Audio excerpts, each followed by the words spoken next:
Welcome and thank you for watching another auditing video. If you have not watched the video dealing with the overall audit strategy, it might be a good idea to watch that one first before you continue. Today I will explain concepts related to the audit plan. Similar to the audit strategy, the audit plan also forms part of the planning stage of an audit.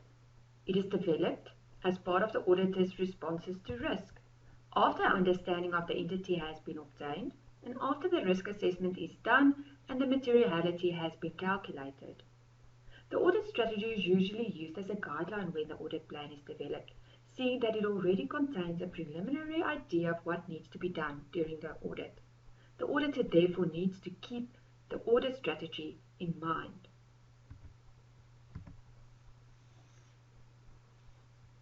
So again, we can look at the example of a vacation.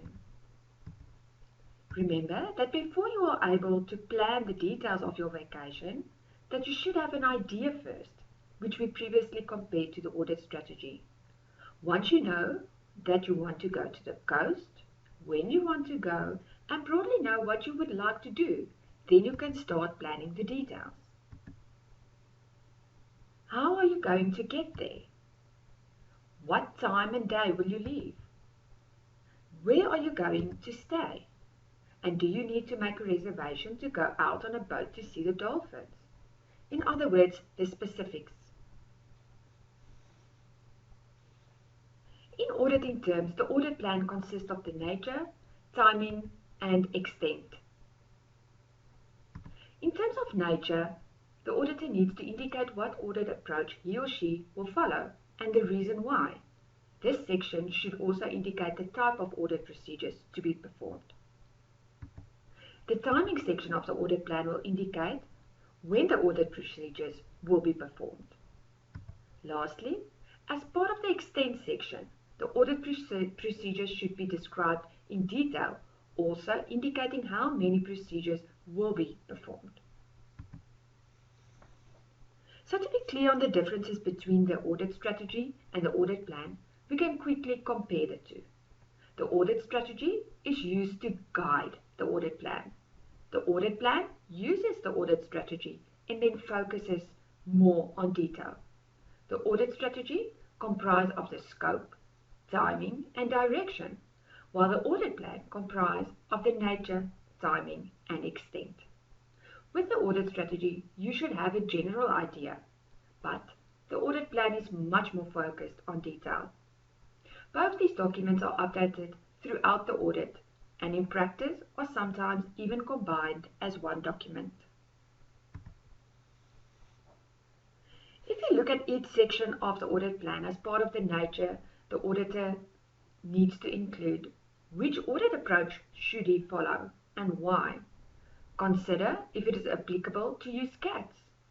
Then for each of the risks identified in the risk assessment, the auditor needs to indicate how he or she will deal with it. For example, if a going concern risk has been identified, the auditor needs to indicate that he or she will perform substantive procedures to deal with the risk. So you will see on your right-hand side, there's a few risks that we identified. Remember that these are not the only examples of questions that you should ask yourself. There are many, many more. In the exam, you should also not list these risks as I listed it here.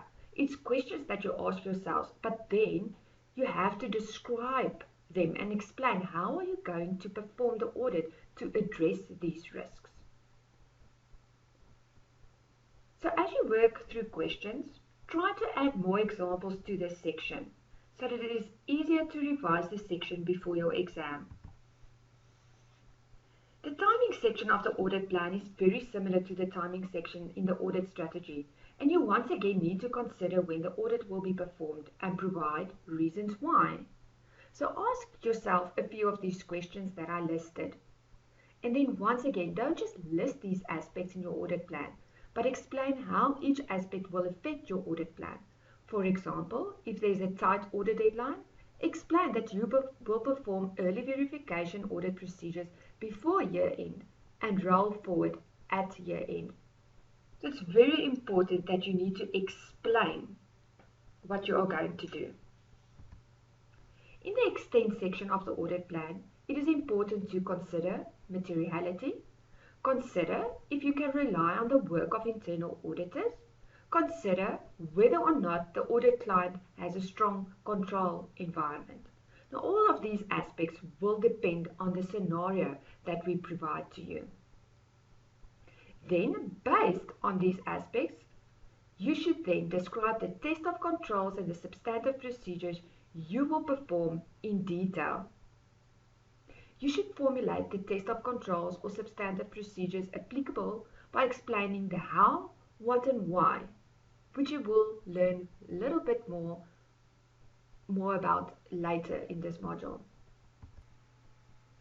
So, to conclude, now that you have a better understanding of the audit plan, you should be able to test your knowledge by doing a self-assessment question. Also remember that there are a nice example in your study material with an example describing the difference between the overall audit strategy and the audit plan. Mark your answer afterwards and make sure that you add some notes if you learn something new.